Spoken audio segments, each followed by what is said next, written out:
Bakunzi b'Ingenzi TV ndabasuhuje cyane ngiye Disipiridio Habimana. Ibikorwa remezo ka Free Zone ya Remera yarazimiye.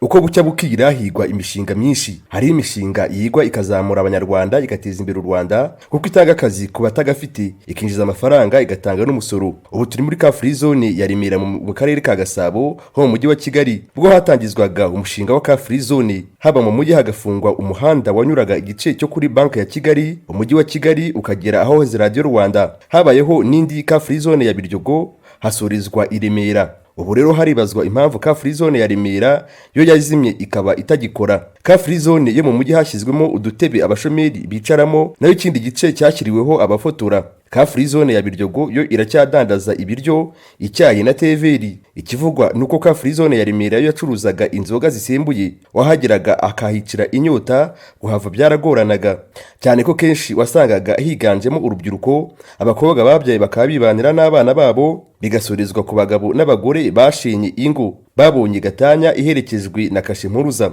Abashoyemo amafaranga bagakodesha amazu bagakora utubari bararira ayo kwarika.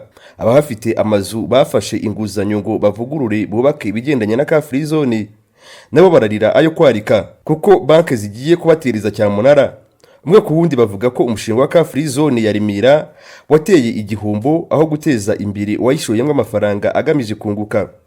Abenshi barasabwa kujya babanza kwiga neza umushinga mbere yo gushora amafaranga.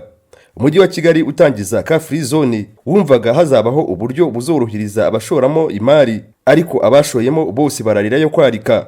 Iyi ni Ingenzi TV naho ngiye Disipiridio Habimana.